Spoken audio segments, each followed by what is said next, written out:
strategy I've been thinking about is just doing more interest only. So how I think about it is like some of these properties you might not cash flow as much. So maybe like one out of four properties, you might have to do interest only. And maybe that's going to be like, I don't want to say the sacrificial lamb, but maybe you're losing 500 here, maybe you gain 1,000 here, and then you do interest only on one of the properties that you might sell or don't plan to hold. And then maybe you can get the rents up and you can get $1,000 cash flows and it pays kind of for the others. It kind of feed the other properties. So I don't know if you looked into something like that. Something I've been thinking about. We're kind of playing that game too. Brace yourself for a wild ride into the unexpected. This ain't your typical success show. I'm here talking to real folks who've been through it all, skipping the fancy business talk for authentic stories. We're diving into childhood dreams, teenage escapades, and everything in between. No scripts, just the stories that truly mold success. Each episode takes you on a journey through those breakthrough moments that paved their way. No fluff, just genuine stories. So whether you're chasing dreams or just love a good story, buckle up for wisdom, laughs, and the unexpected. This is the Breakthrough Podcast, where success is a journey, not just some fancy destination. Don't miss out. Hit the subscribe button now and join our Breakthrough crew. I got some incredible stories to share, and you won't want to miss a single one. Today's guest is someone whose journey really shows what it looks like to bet on yourself. William Thing is a full-stack software engineer who walked away from Amazon and Twitch to build a career in real estate, even though he didn't grow up around investing, didn't have construction experience, and definitely didn't feel ready. What I appreciate about William is the way he learns. He's the type of guy who will show up on a job site, ask questions, get his hands dirty, and figure it out along the way. And that mindset, that willingness to be a beginner, is exactly what helped him go from analyzing deals to actually closing them. In this conversation, we get into how he built confidence, how he started partnering on flips, the habits that keep him consistent, and the moments that pushed him to take real risks. If you've ever wondered whether you need to have everything figured out before you start, this episode is going to hit hard. Let's get into it. Cool. We are live. All right. I'm excited today. Let's do it. Yeah. When I was telling you earlier before we got on, I was like, I'm tired of this blue light that I've been using in the background. I'm like, I'm over it. I want to change it up. So I come, all right, well, I'm going to put it on for this last one. I go to turn it on, thing doesn't even work. I'm like, okay, whatever. so that thing doesn't work. And then my assistant, she's like, I can't jump on. I'm like, all right, that's cool. And then I get on, I can hear that there's nothing coming out of my headphones and the microphone. Oh, like, yeah. oh, we're gonna start off rough. That's a good day to start. We got to work through things. Something that we were talking about before we got on was the whole live streaming. Yeah. What's your thoughts on that with like real estate and like how to integrate that into our businesses? Yeah. So what I've been doing is I bought an Osmo 3 and I just been not live streaming yet, but I just been creating short snippets of me walking my properties and like the before and afters. I definitely need to do a better job of it, but people love that stuff, in my opinion. So the next step would be like get some meta glasses or bring a semi-professional film crew and just like, get out there. But I think live streaming for real estate, I think would be really cool because right now I'm building a 6-unit and I'm in the design schematics phase. And I think it's really interesting if I could create a series out of that because this is my first time doing a 6-unit. I'm a pretty young guy. Like people can learn a lot from it. And it's like, dude, if he's doing it, I could do it. Absolutely. And it's cool. Some things that I find like I want to tell it all. I think sometimes the problem is how to tell it all on like how to put it all out. You know what I mean? We just want to, we could have people following us around all day, getting the day to day, and they'd really get a good understanding if you had them there.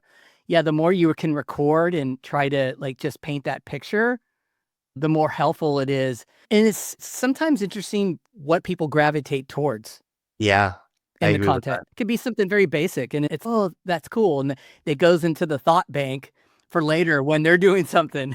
Yeah, I totally agree with that. That's been challenging for me in short form. Just like what you were saying, it's like we want to share it all, but short form is just like a minute or less, right? So you really have to condense things into like one very narrow thing.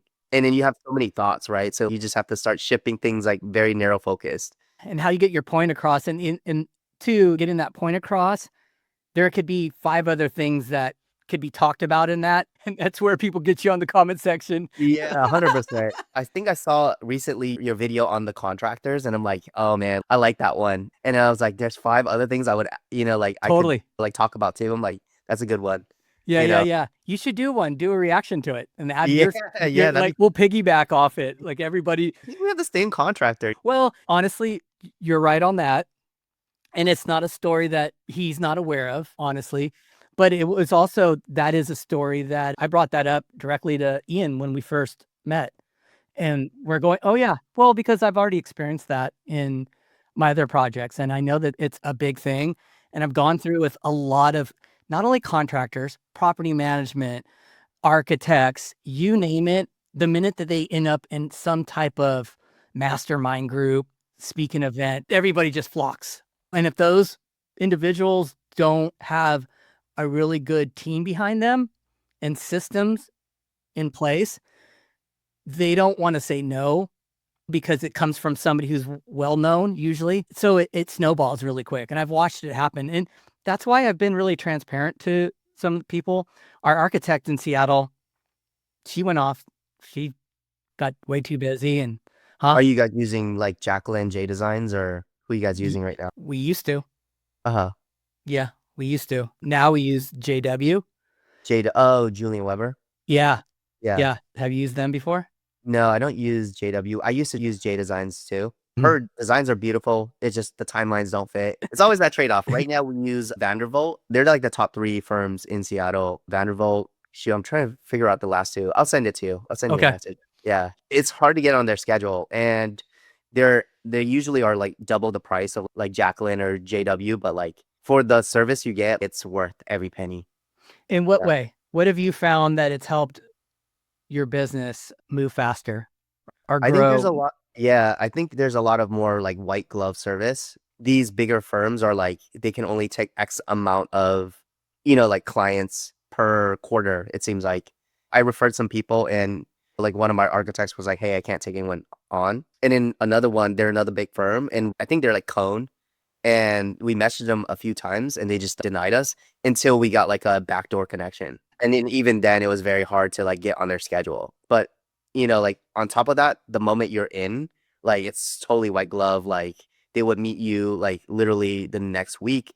They'll jump on any calls with the city. I had one of my architects jump with me on a really big sewer issue I'm running into that's going to cost a couple $100,000. And he and me worked on an appeal, went to the city, talked to them, things like that. And then everything's really on a timely fashion. I feel like it's now on me more than them, like just getting things through. Ooh, that's a point right there. When you feel like you're on defense, things are moving good. Yes, exactly. Yeah, That's a yeah. great. Yeah. And with Jacqueline, like I have an assistant, and me and my assistant would always just, we have to hound her down. You know what I mean? And there's nothing wrong with that. It just doesn't fit our timeline. I know she's super busy. I think she just is taking too many clients, things like that. But for us, we like to move fast. Well, time is money. Yeah, time is money.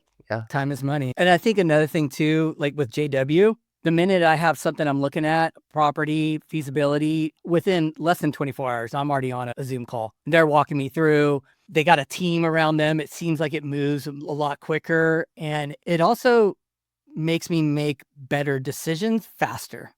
You know what I mean? And there's a lot of decisions, especially now with all the new laws changing. It's hard. You got to figure out like all these.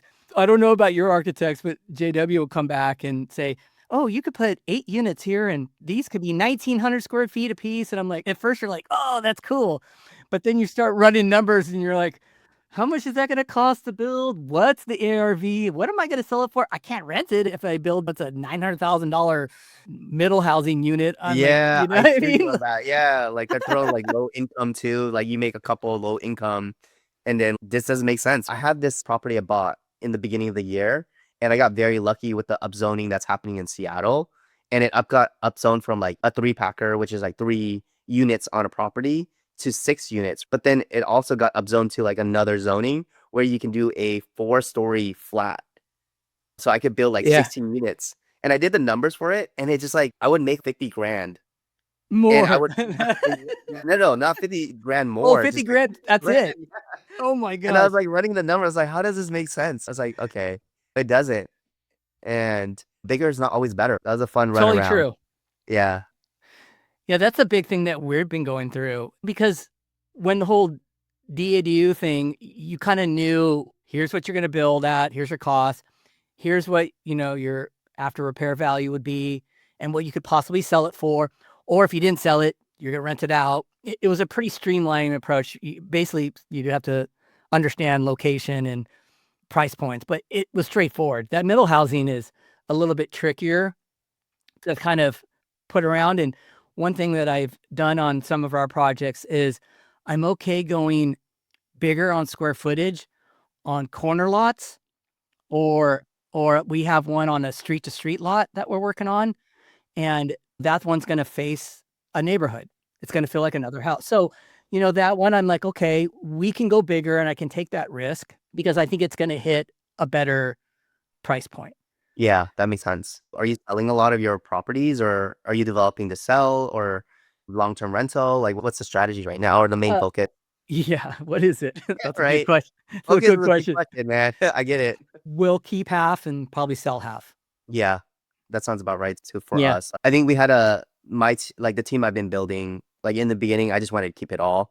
But now as I get a little more seasoned, I'm like understanding, oh, we can't keep it all. And then some of the areas we're in, it's not like the most ideal areas. And I'm all about now like peace of mind, simplicity, like keeping it like a good property in a good A neighborhood or B neighborhood. And it keeps everything really clean and simple and just move on to the next project, right? I And then agree. sell whatever doesn't work out and then just either reinvest that or use that to travel and enjoy life a little more. So, I agree with you. So for people just joining that, what are we talking about here in Seattle? What are we doing? Walk the audience through what we do. yeah. So, what we do is we go find ugly houses, single family lots where we can either keep it and fix it up and do a burr.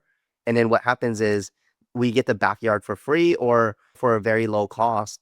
And it has all the utilities, all the infrastructure already there. So, we would just go get permits to build. Now in Seattle, we're allowed to build 6 units or even more instead of the 3 units because we have such a big housing crisis right now. And this is happening all over the US. But Seattle is very special because you can do something where you can condoize a lot. And what does that mean? It just allows you to kind of do a lot split. And each one of your lots where you can build a new unit, a new ADU, could basically be sold because it has its own tax ID and it's its own individual tax parcel. So it's really amazing because like you could build something for 300 to $400,000, like that's your build cost. And then Seattle is like one of the, I think it's like top 5 in home prices and having expensive homes. So you get a really high selling point where you can sell these ADUs for like $700,000. So you basically kind of like double your investment. With multiple exit strategies, which is a big plus. And two, the big key why it works better, I think, in Seattle and the neighbor and the other little cities around is the way that these properties sit on the lot and having basements and alleyways and all these different things that a lot of locations really don't have. So when you think of having a single family, and let's say you're on an alley, but you're building in the backyard, but they're accessing it, they have two ways they could access that backyard, which makes it really appealing when you want to separate that single family from the new. I call them little mini communities because that's really what it is, you know? Yeah. You know what I mean? You're building like a little community. And a lot of people, especially here where I live, they think, who wants to go live in a backyard? Understandably, that could be something that you bring up. But at the end of the day, people live in townhouse developments. People live in condo developments where you have doors everywhere. So in high density areas that need housing, this is by far the best solution I've seen. It really is pretty damn amazing, Yeah. honestly. It's And kind of cool to be a part of it too, yeah, it is. right? And I think it's going to be happening for like at least the next 10 years because like in 08, 09, we had a real estate crash and everything went down where like builders didn't start developing until like 2017 or 2016 or something. So there's a huge gap in this demand of like building middle housing and things like that. Yeah, and it's kind of up to a handful of investors to kind of lead the charge. Yeah, 100%. You know what I mean? It's kind of interesting. especially this day and age with social media, we kind of are all tied to projects. We know I what's going know, on. right? Isn't that funny? I think it's really interesting to see what's happening on social media where like everyone has different strategies, everyone's doing something different. And I don't know about you, but it sounds like you also are honed in on the ADU game in Seattle. And I feel like it's the best investment you can make in real estate for anybody who's just like a beginning investor or even a seasoned investor. Like I would say Mm. it's easy to get in, you know what I mean? For a newer investor, did you feel like it was an easy strategy? Tell me your background and your first property you bought. Yeah, so just FYI, I went to school at University of Washington. I'm actually born and raised in Seattle. So this is kind of like Mm. my backyard, literally, right? So I went to school and then went to work at Amazon and Twitch, good salary, and then I bought my first property, 5% down. I put in like 30 grand. My rehab was about, I was pretty cheap with it. I think I Mhm. was like 70, 80 grand in. So I'm all in like about 100 grand. And then I put the permits and the architect fees and all that on a credit card because at the time I wasn't sure. So I was like, all right, I'll just use a credit card that has 0% balance or something. And then, like in Seattle, if you go to the right lender and they understand what you're doing, once you condoize the lot, which is like maybe you go to a real estate attorney and they'll split it up, it'll cost you a couple grand. And once you have permits and you have the lots all split up and condoized, they'll give you 100% finance loan. You don't have to bring any money in. And you're building a new ADU for 300 grand. And I'm conservative with my numbers, but even if it's 600 grand or 700 grand, like I just doubled up on my money. I can either pull up that equity, I can sell it, or I can just rent it out. And definitely in Seattle, we get high rents. I'm already making the 1% rule where I'll be making $3,000 on a $300,000 investment or house. And to Yeah. add on to the 1% rule, that's great, especially Yeah. in a high cost area like Yeah. Seattle and California. If you can get those 1% rule, which is very rare, you also get the icing on the cake with the appreciation play as well, Yeah. which 100%. is kind of hard to do both. It is. You know Yeah. what I mean? Like Yeah. there's a trade-off. Like you can go to the Mhm. Midwest and go to Detroit or Kansas City, Ohio, those markets, and you can Yeah. really cash flow is king. It's not the properties won't appreciate the same. You'll get that first bump of equity if you buy a property that you have to rehab. So you make some money there. Yeah. It's different, but I think Seattle's got a very unique situation where you could potentially on a project get both. Yeah. And we haven't even talked about basements. I know. Yeah, I know. That's like the biggest hack in Seattle. And you don't get that in a lot of areas with high density. I know you're doing a project right now. I think you have a basement, right? Yes. Or have you seen like a couple? I think Ian has one, things like that. What do you do when you have a basement in Seattle? So typically, we first look at the basement and try to understand the height is the big key right off the bat. What can we really put down there? Does it flow correctly?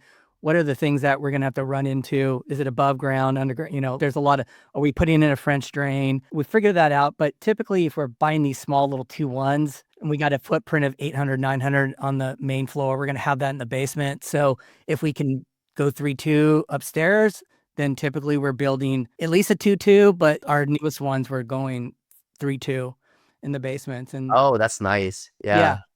it's been cool. So we've done so far two basements, Uh-huh. and then we're working on 2 of them right now as well with That's the main nice. house. So Yeah, yeah. yeah. And then you just rent it out to each separately, and it's allowed in Yes. Seattle. Yeah. It's Yeah. been that part's interesting too because you're not splitting up all the utilities. And so Yeah.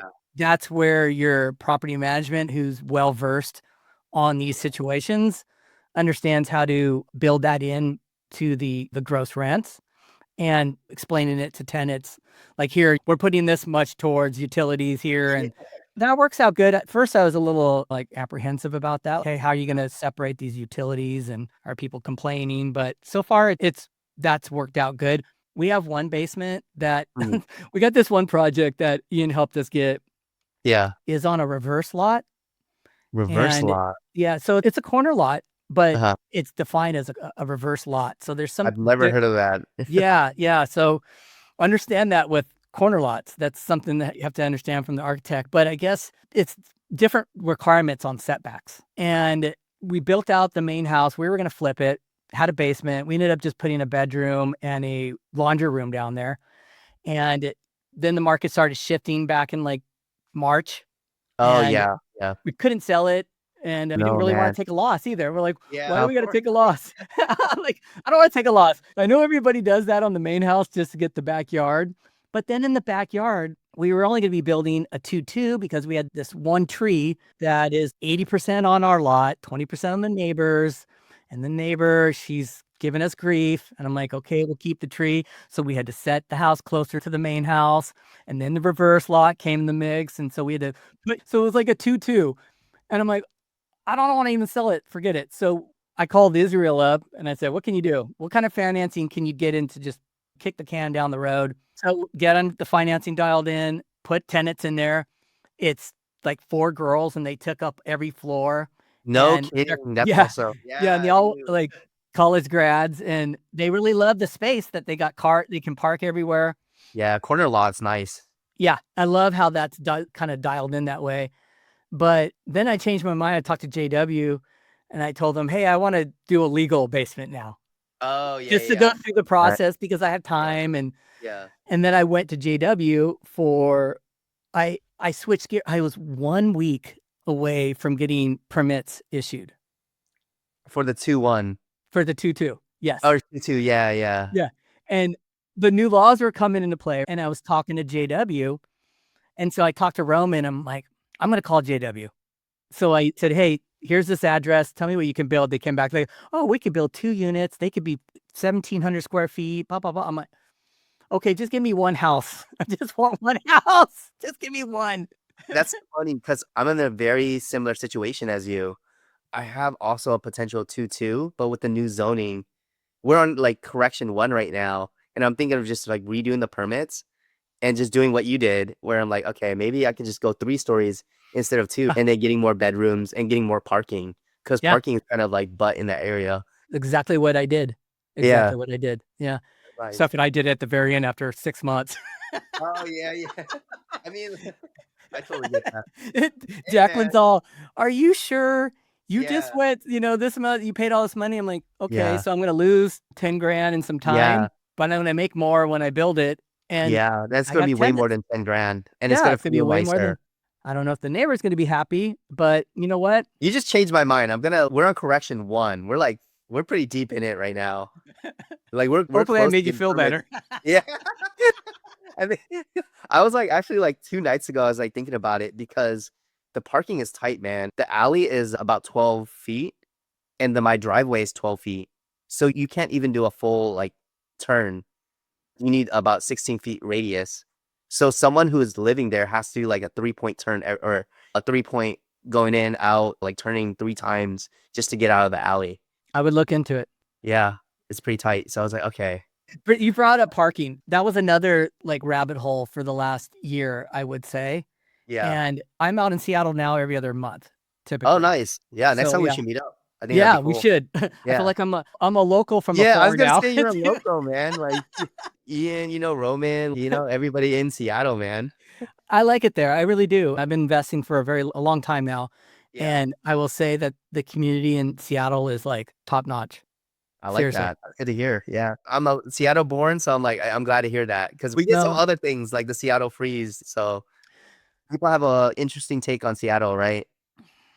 Oh, it rivals California. It Yeah. rivals California on pretty much every aspect except for we just absolutely beat you guys in weather. Yes, 100%, man. You just, you know, That's why I I like tell going Ian, back and forth in LA and stuff, man. The weather yeah, and the food is great there. Seattle has great food too. But you can't beat the weather. you can't beat the weather and we got better Mexican food. Sorry. Yeah. Hey, man, you guys are closer. I know. So yeah, about parking, every time I'd go out there and in the beginning it was like, oh, you don't need parking for this and parking for that. I go, so if I moved out to Seattle with my family Yeah. and we had 3 cars, like, where the heck are we parking? Like, I had Mm, these mhm. well, you park down the street. I'm like, it's cold in the winter. Yeah. They're Yeah. like, yeah, you just deal with that. Some people ride their bikes in the cold. I'm like, Yeah. okay. And I really made with all the projects, Mhm. big focus on privacy and Yeah. parking. I like that. Yeah. Those 2. We're Yeah, big I think ones. parking is huge. So I like that philosophy of privacy and parking. Same as us, like every property, we have to at least have one parking per unit, even if it's not required. Yes, Yeah. Or unless there's just a ton of street parking where we're like, okay, that's fine, but I we're agree. pretty heavy on the private parking. Yeah, and I think one thing, these projects, and I know that you go through this too, every project has its unique pros and cons. Yes. They all have different things that you have to look at, and you have to look at it in all kinds of different angles. It's not just about what can you build. It's what do I got to worry about here? What about this? Yeah. Who's moving over here? What are they going to feel about the, you know what I mean? Like you really Yeah. have to the best you possibly can. And Yeah. the parking thing is, we got this one on an alley Uh-huh. that we closed on. It's on a cool alley because it's paved and it's next to this like really cool brick building by Green Lake. Yeah. And they did a design. First, they did a DADU. So it Hmm. was only like 1,200, had one car garage, just pretty standard. Yeah. And he showed it to me and I'm looking at it. And this is a different architect. This came from David Weiser, one of Oh, David gotcha. Weiser's Backyard contacts. PDU. Yeah. Is Peter. Really cool guy. Really cool Peter, the guy. builder. He's a architect. Oh, okay. Peter, he's like South Side, South Seattle. Is that his office? I don't know. Okay, okay. But he showed this design and I saw it. And then and we get back and I'm looking around. And then I go to Pinterest and I find this. I go, no, you know what I want? I email them back and I go, I want a 2-car garage Yeah. side by side. Uh-huh. And since you told me that I could build like a mini apartment complex, Yeah. give me a 3-story, like 1,500 to 1,700 square foot home. Yeah. But I want a 2-car garage side by side. So I showed him this photo. He's like, awesome. So Yeah. he came back Wow. and I got the 2-car garage and the That's second nice. floor, is one thing I can tell you. What I noticed, I don't know how big the units you've been building right now, Uh-huh. but this one fits in that middle housing. So it's about 1,500 square feet total. Okay. And what a difference. 1,500 square feet. The main level looks crazy. It's like, What's your footprint look like? It's got to be so like 500 or something, right? yeah. Yeah. And it's tiny. It's a 3,100 square foot lot. I'll send you a photo of it and I'll show you what I'm building there. It's cool. But That's probably the same thing I would have to do because I have to redo mine. We talked about it earlier, right? so on that location, what was the square footage of the one you were going to build? The square footage was 1,000 because it was using the old law. But now, like, we're in the new zoning. So the new zoning allows you to build up to like, I think 2,000 square feet. Actually, it's like single family zoning. You can build more than like close to 3,000, depending on how much FAR you have. You get triggered some energy credit scenarios after 1,500 square feet. Oh, really? Okay. Yeah. I'm Yeah. trying to digest all these Yeah. different things that get Yeah. thrown at you. Yeah. Yeah, that What's it sounds not doing? fun. What's happening here? Yeah, you know what you should do? Try to look into, let's say you go to 1,500 square feet in that location, find out what the comps look like. Yeah, good. Yeah. You think so? Yeah, it's in a really good area. Like a lot of my properties are in like the Greenwood, the North Seattle area. They're all maybe like 10 minutes away from each other. Same with us. Yeah, That's yeah. exactly It's where pretty we're honed at. in. Yeah, yeah. I like it that way Um, because you understand things. yeah, 100%. Like we're working on the 6 unit. It's really tight. It's like a 7,000 square foot lot, and we're trying to give parking to everybody. And it gets really tight. And they're like townhouses, basically, like 3 stories. And we're always battling on either keeping them in the area. There's a lot of 2 bedrooms, 2 baths, or two threes. But we're making them a little bit more fancier and doing like 3 threes. We're gonna probably sell like maybe 2 to 3 of them and then rent out the rest. And then we're dealing Smart. with situations where do we want the living room, living and kitchen on the first floor or the second floor? Because there's a lot of foot traffic that goes with 6 units. And what's really common now is having it on the second floor. But because we have these nice patios, it's really nice to have the living and dining on the first floor because you can just walk out to your patio, like barbecue, things like that. Right. And then you also have the challenges of like rooftop decks, things like that. And then like if you want to sell, you want more square footage because you get more bang for your buck. But if it's a rental, you got to hit like another different sweet spot. So I should it's not fun. refinancing. Yeah, it's fun, man. You know, right? Oh, Israel and those people can only do so much with their I know, I trickery. know. Yeah. A strategy I've been thinking about is just doing more interest only. So how I think about it is like some of these properties you might not cash flow as much. So maybe like 1 out of 4 properties, you might have to do interest only. And maybe that's going to be like, I don't want to say the sacrificial lamb, but maybe you're losing 500 here, maybe you gain 1,000 here, and then you do interest only on one of the properties that you might sell or don't plan to hold. And then maybe you can get the rents up and you can get $1,000 cash flows and it pays kind of for the others. It kind of feed the other properties. So I don't know if you looked into something like that. Something I've been thinking about. We're kind of playing that game too.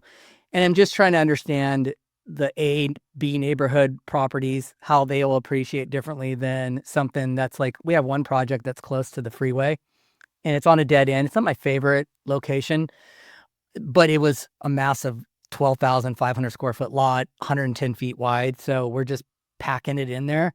It's in Seattle? Yeah, it's in Seattle. Oh wow, dude. I have a similar property on the near the freeway, but it's not that big. It Really? sounds like a double lot, man. Yeah, it's crazy. That's It's been wild. crazy. And that one, I'm just like, let's just build this out and just sell it all. I don't even know. Yeah. I don't even want Yeah. to keep it. I Right. don't like the freeway. I don't like being by Uh, the freeway, yeah. but we got a good deal on it. Yeah, like I guess the biggest thing is like funding these deals, man. If it's 12,000 square foot lot, it's like you're probably at least building like 6 to 12 units. You know what I mean? I think we're in it. So the main house is a duplex now. Okay, So nice. we built out that and it's rented. So Mhm. both of them are rented out, year leases. We gave them a little bit of a break on rent during construction. And then one is getting built right now currently. And then the other ones are in planning. And I think we're going to do four. So wait, 4, 5. So it'll be 7 units total. That's awesome. I like Yeah. that. Yeah.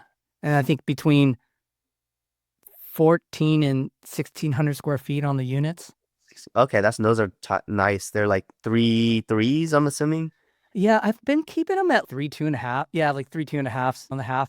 But you brought up something about outdoor space. So that one that we just closed on by Green Lake on the alley that I wanted the 2-car garage side by side. So basically, it's 2-car garage side by side, access to the stairs to go to the entry on the side of the house, goes up to the second floor. Second floor is kitchen, living room, half bath, and then a 8 feet wide by 25 feet wide covered deck Eight with feet wide. Eight by what? 8 by 25 Oh, that's pretty big. big. Yeah, that's With big. so that's going to be that's your outdoor space because we went on the second floor. There's no backyard. They have that. Yeah. And is this above the garage? Can people park underneath the deck or is it just like, Yeah, you could probably butt up against it and you'll be sticking a teeny bit out oh, onto gotcha. Yeah. into the alleyway. But then to the right of it, there'll be a little space that somebody else could park there too. Okay, So gotcha. essentially you could Yeah. get 3. And then the third floor is 3 bedrooms, 2 bathrooms, and Yeah. laundry room. That's nice. Yeah. So I think that's how I solved the no outdoor space because I was juggling around with the rooftop decks and then cost and just playing around with this middle housing of trying to understand the square footage and stuff because we hear all different things. Yeah. Everybody's throwing these numbers out. And so I'm just trying to find these sweet spots in these locations. And some of it's just going to be we're testing out things for the next Yeah. couple years, right? Yeah. That's what it seems like. Something I realized, like, I'm interested to seeing how, like, the other cities, LA, San Diego, like, even San Jose, the Bay Area, and like other areas are gonna figure out how to do the condoization because I think it's going to take a lot of time to figure that out for them. And then like the appraisers and people have to get accustomed to it. So I think Seattle would be the play for like, I would say like the next foreseeable like 2, 3 years, but it's getting competitive as well. You know what I mean? So like, how are you thinking in the future about that? Are you like kind of committed to Seattle or you're just like anything that kind of gives a like the best return for your money? That's a good question. I think I will stay really hyper focused in Seattle and the surrounding areas and just entrench in those markets because it's working. And at some point, you just know when it's not working anymore. For whatever reason that is, you start getting the signals, whether it's the prices are going up, sellers are understanding things a little differently, running out of product, there's regulation, there's things that push us back as investors. I think that would be the thing. I'll give you a good example. San Jose, back in February, there was this house that was on a street that I used to work at. I used to have a business down the street from it. And it was an old, like 110-year-old house. It was probably on 14,000 square foot lot in that range. And it was just raw land, a couple fruit trees. And this old lady just lived there. And she would just sit on her porch. She'd water her little plants. And it was really a really cool house because it just was the only land that was raw sitting in this neighborhood. Anyways, the lady passed away and it went on the market, had a full basement, massive, like 1,300 square foot basement, 8 feet, a little over 8 feet. And I'm just so pissed off, dude. I'm stoked. I'm like, I'm going after this one. It's mine. And it had a lot to the left of it. It had room in the back. I could build an ADU, just dialed in, and we went after it. So they listed at 1,380,000. We wrote at 1,700,000. Then the agent said, you need to improve your offer that I'm going to Really, be submitting. 300 over? That's Yeah. crazy. Yeah. So like a couple hours before presenting offers to the seller, she called like a handful of agents and just said, hey, you got to improve your offer. And so then we went up another 110 Wow. Yeah. and we were the highest offer, but we didn't get it. What? Really? What happened? The neighbor got it.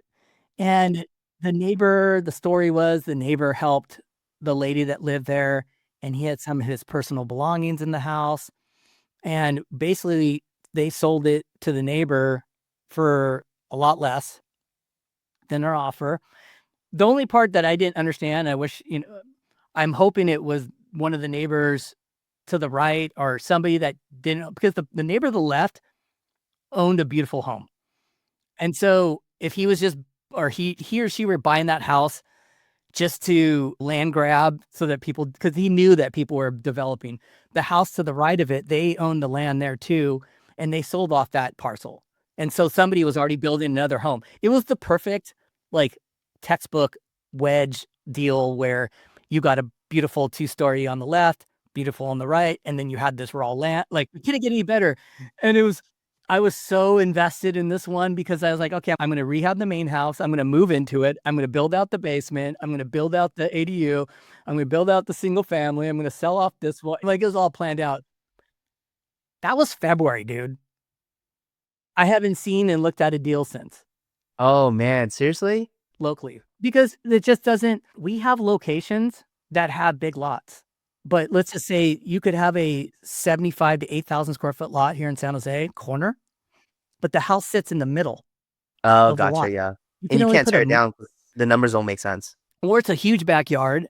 And the only way to access the backyard would be going through like a side gate. So what are you going to do? You're going to spend 600, 700,000, build a house. And the people that buy it are going to park on the street in front of the neighbor's house who's And then probably not walk. be happy. Okay, walk to the back, Ye- right? Yeah. So you brought up something about LA and San Diego. Do you have friends down there and investors working and how are they building out compared to what we're doing in Seattle?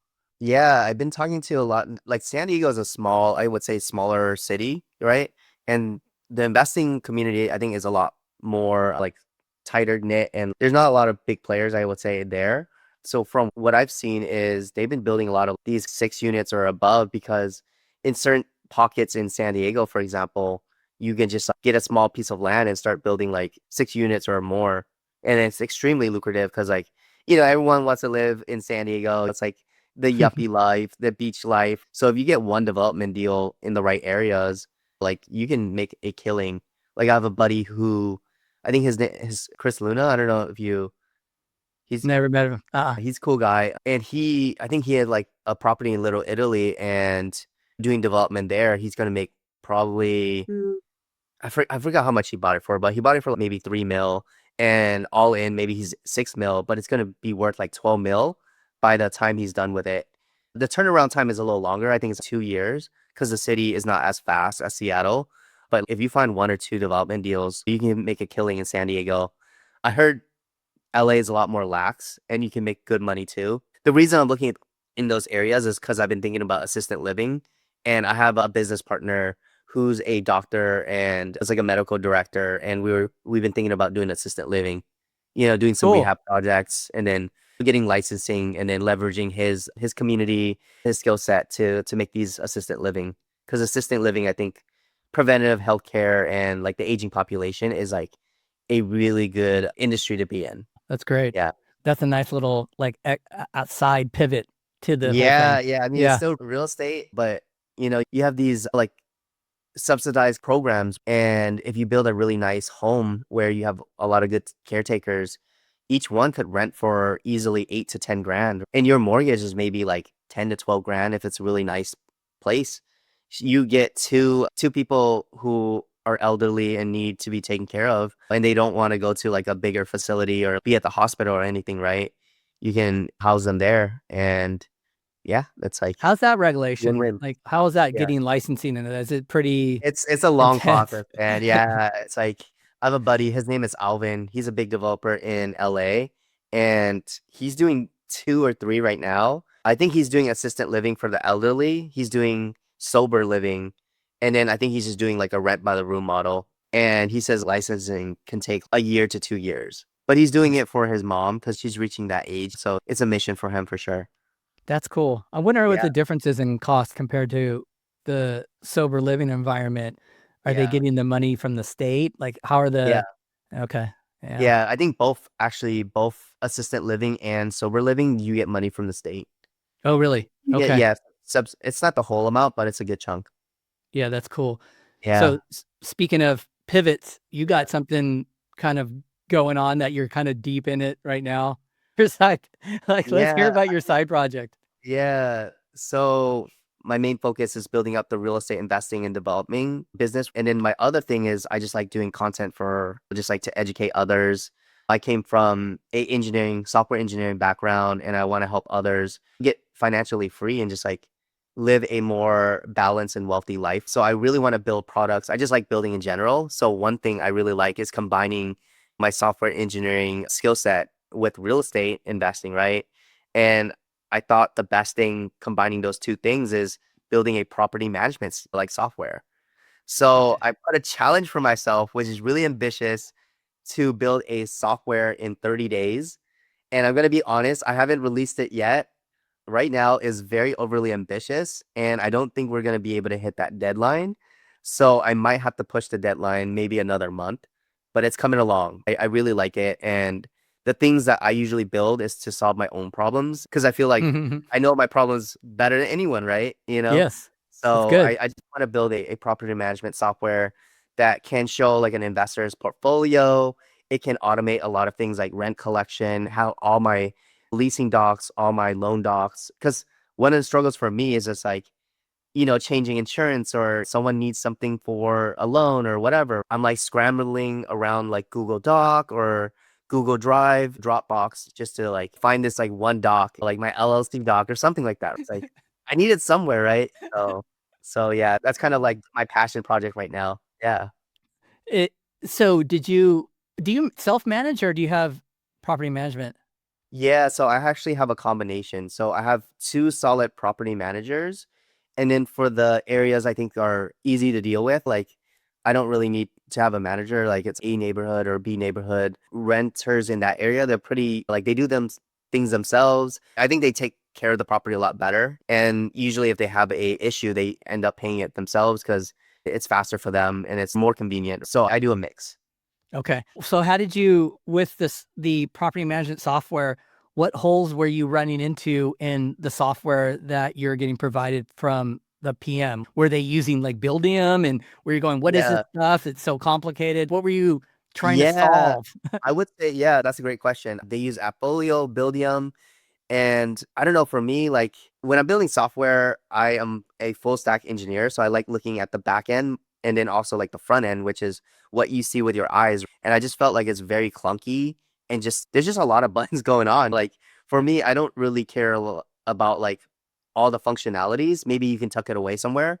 But like for an investor and like property manager, I only care about a few things. Like maybe what's the cash flow? Like what's my portfolio look like? So it's really a hybrid of think of like I think Stessa and then like Buildium Yeah. had a baby, you know what I mean?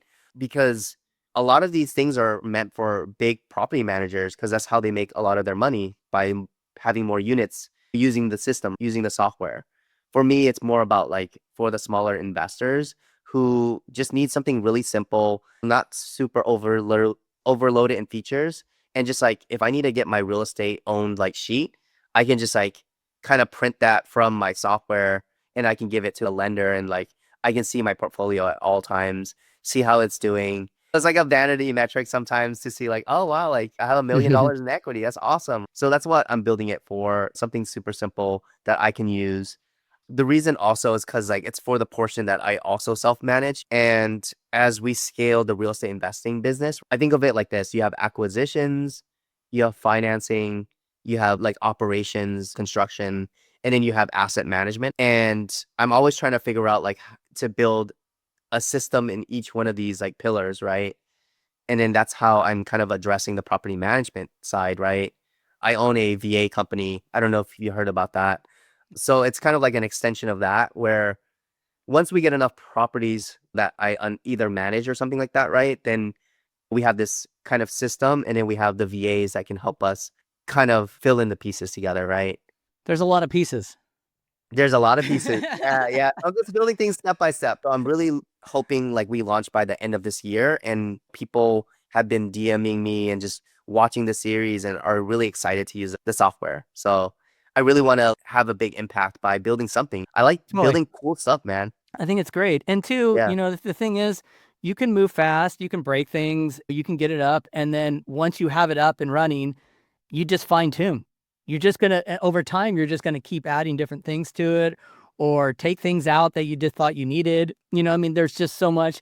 But once you have something structurally that you can kind of work through, that's where the whole magic happens, especially for investors. I mean, you brought up a good point. Yesterday, my assistant she was out, right? And we had a refrigerator go out on a property, and the property managers called me like, "Hey, refrigerator is out. It's been out 3 days. Your tenant's upset. We need a new refrigerator.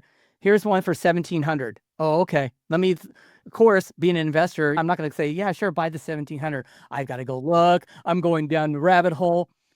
But then I'm trying to get into Google Drive and I'm looking for like, where did we buy this from? And who was that appliance company that we used that had appliances that had like dents and scratches, but they're a good price. So I'm like going through this whole thing for an hour to figure this out. And I feel like we're pretty organized, Yeah. but then we're not. Yeah. We're No, I not. totally get that. Yeah. Do you know Like what I I'm mean? Isn't that you can say we're in tech and you know all this stuff, but we still have these days when we just want to know where everything. I switched over to Notion lately, and I'm moving and I love that platform. Like there's just so much software, I but know. You're like but something. it's a key for. I love what you said because like for a seasoned investor, refrigerators are a pain in the butt, guys, just so you know, because refrigerators come in different sizes as well. If you're not ordering the right one, like it might not fit through your door, it might not fit into the space that it's supposed to live in. So I totally You're get so that, man. true. I know the pain points, bro. Dude, and that's so funny you bring that up. You would know this as an Yeah, investor, you'll know this. And that was the talking point. They sent me and said, "Hey, you need a refrigerator." Okay, what is it? It's 36 cubic inches. I'm like, right. Okay. Y- No, I need the width. I need all that. Is it countered? Yeah, Like I need the width, what length, was and in depth. there? And then I'm trying to find the old when we bought it. And so I'm going in the property because we Yeah, tab everything by address. And yeah, I'm yeah. looking through things and I'm panicking. You know what I All mean? right. And that's just one thing out of 100. And then I'm laughing Yeah. because then I'm calling Roman and I'm going, you know what? William's got to stop posting his stuff on Instagram saying Mondays are great because Mondays aren't great. Yeah. Dang it, dude. Hey, So man, I'm I'm just trying posting to lift you up. Mondays. Oh man, dude, I love He was that. he was totally laughing. Yeah, I'm all, William's got him. He's having great Mondays over there. Like, yeah. I'm not. It's the systems, man. It's the systems. The But I ongoing. love what you said because like you're echoing the same experience I'm having, man. Like Mondays sometimes are shitty, man. Like I get Mm. it. And if your assistant is gone, like you need to be able to get it resolved somehow. That's why we love building like systems or like something like a process where things will be taken care of almost automatically is how I think about it. It's like magic and it's automatic, right?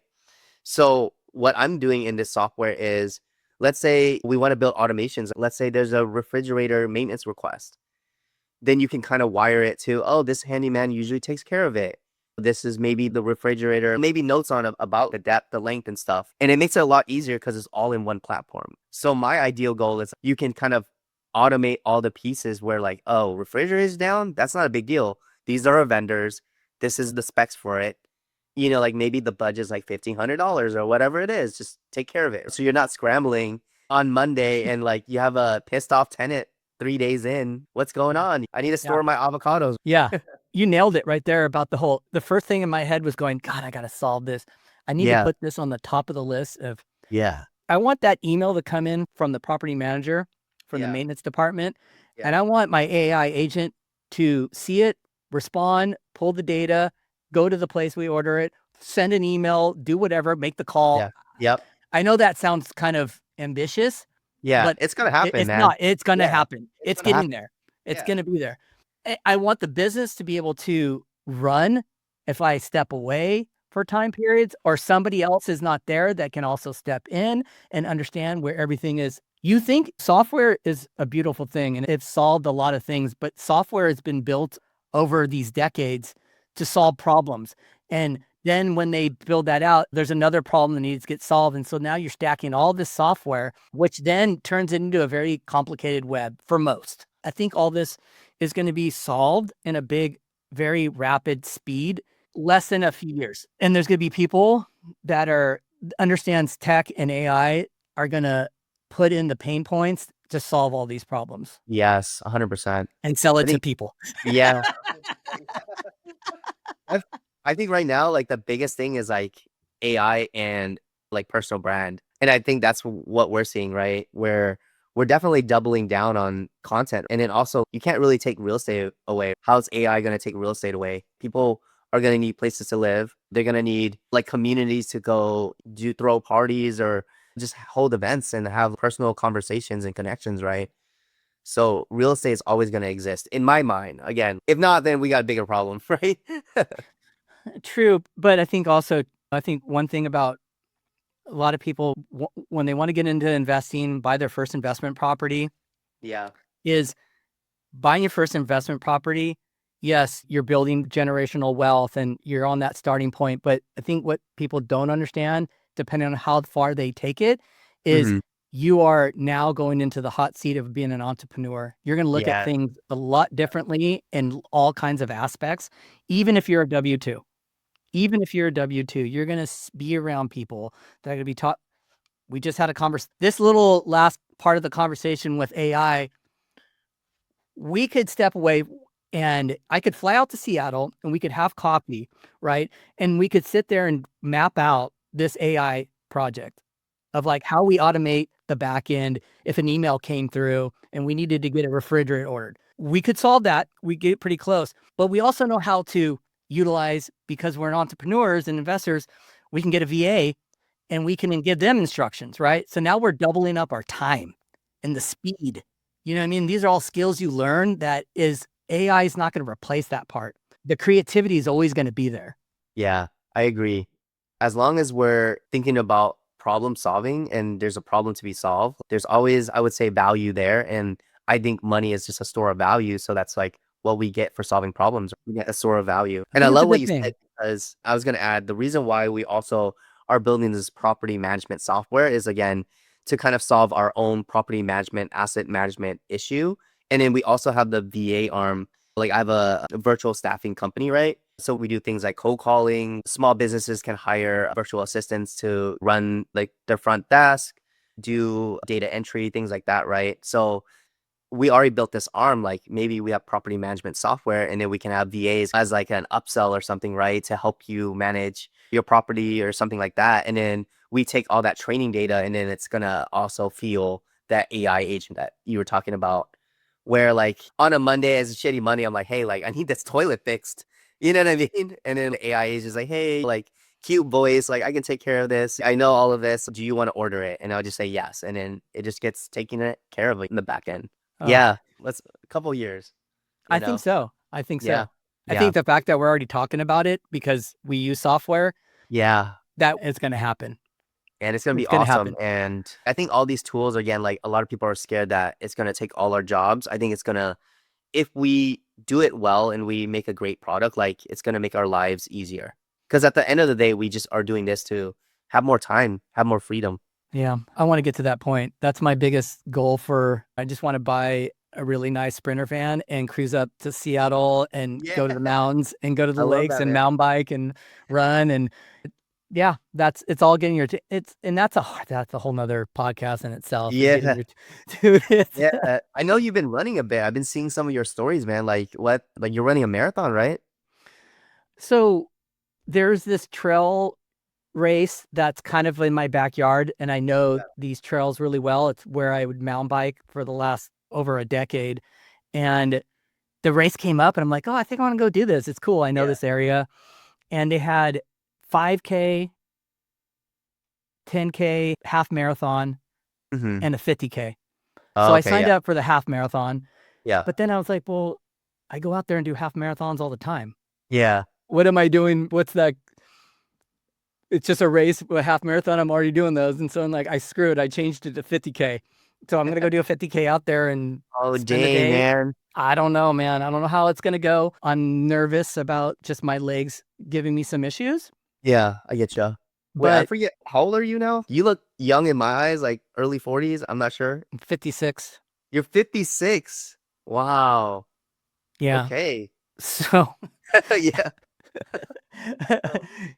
yeah. So I've gone out there and done like 13 miles, and I'll have my left leg. I think I had orthotics when I was in high school when I played football. Okay, So yeah. I know there's something going on there. And so I bought inserts. I'm going to tape up. I'm going to do whatever I can. And you know what? Just like anything else, what if I don't make it? What if I Yeah. go 20 miles? What if I I go know. 25? Whatever. What is that outcome? I'm going to, you know what I mean? Like, I'm just going to go out there and have a good day and just hang out and go through some pain and battle some demons and be out in nature, I guess. Yeah. So, I love that. I love that because it shows like also like an entrepreneurial spirit of you. Like you're doing something kind of big that you never done before. And that's what being an entrepreneur is, right? You're true. doing stuff that you never done and you're just like pushing yourself and you just got to deal with the unknown. And it's going to Yeah. be painful sometimes. You're not going to know if you're gonna make it, but you just got to keep pushing, you Yeah. know? That's awesome. Yeah. You get Yeah. that. That was Yeah. That's well said. I feel like endurance sports Yeah. correlate really well with being an entrepreneur. Yeah. You got to go for the distance. It's not a sprint. You Yeah. have to endure a lot of pain. So, they're very similar. Yeah, they are. I Uh, forget where I was reading this, but there's a really interesting statistic that if you are a like a gym rat where you go to the gym a lot and you're used to like weight training and things, it translates a lot into being an entrepreneur. So some of the most successful entrepreneurs were usually like gym owners or like athletes or like people who do weight training often. mhm. So there's definitely a direct correlation. Yes. Oh, Yeah. absolutely. Discipline, a lot of discipline, Yeah. consistency, the law, a lot of different moving parts to it all, and a lot of being unsure Yeah. when critique. You're critiquing yourself, your body. Yeah. Oh, that guy's got a better chest, or that, you know what I Yeah. mean? Like, there's so much to it. Yeah. And so that builds, but those things make you stronger Yes, absolutely. to go through battle. Yeah, to go to that. Yeah. I think of it like hunting for deals and looking for opportunities is like I think of it like being a modern day hunter, man. Yeah, So I love it's that. true. Where can the audience find you? They can find me on I think Instagram, TikTok. My handle is William underscore thing, THING. And yeah, super happy to be here. And thanks for the conversation, man. I loved Yeah, it. it was great. I'm so glad. You know how I'm just been snipering through everybody on Instagram. I'll just straight DM person. Hey, I want to get Yeah. you on. So I appreciate you saying yes and jumping on it. I really appreciate that. And I'd love to get together with you when I'm in town and grab Yeah. coffee or whatever. And I would yeah, let's grab coffee and see some of your projects. I can show you mine. let's do a content day. Yeah, that would be awesome, man. I've been trying to make more content. So, like this podcast, I think we got a lot of really good talking points. And if you can send me the videos, that'd be awesome. Oh yeah, Yeah. we'll give you everything. And interesting enough, I have a gentleman that lives in Oregon, and Yeah. he has a property in San Jose. He's owned it for a long time. He's got a ton of equity. And he's like, look, I think I want to buy something in Oregon and just make it in a normal rental. And then it'd be my retirement home. I'm like, when are you retiring? He's like, 10 years. I'm like, let's invest. Yeah, right. Let's get you a property. Let's develop, Yeah. and let's get out Yeah. there. And so, yeah, I think what you guys got going in your backyard, so to speak, Yeah, it's very right. special in Literally the Seattle. backyard, man. That's crazy. Yeah. So I say, he's like, where should I go to get the content? I'm like, Yeah. we're making as much as we possibly can. I know, So and it's this free, podcast right? will help you tremendously, I think, in a lot of Yeah. different ways. Yeah. But we should talk about another time a live streaming. I'm Yeah. I curious think of that'd be doing really that through cool. YouTube. I think that'd be really a cool scenario. Yeah. Let's do that. Yeah, let's do that. Cool. Well, hey, thanks a lot, man. I Yeah, really of course, appreciate you dude. jumping on today. Thanks again for joining. I'll talk to you soon, buddy. Yep. Okay, sounds good. Thank you for tuning into our show, where we hope you found inspiration and gained valuable insights. If you enjoyed this conversation and want to stay updated on our latest episodes, be sure to subscribe to our podcast and share it with others who might benefit from it. We appreciate your support and look forward to bringing you more candid conversations and breakthrough moments in the future. Until next time, take care and keep exploring new ideas and strategies.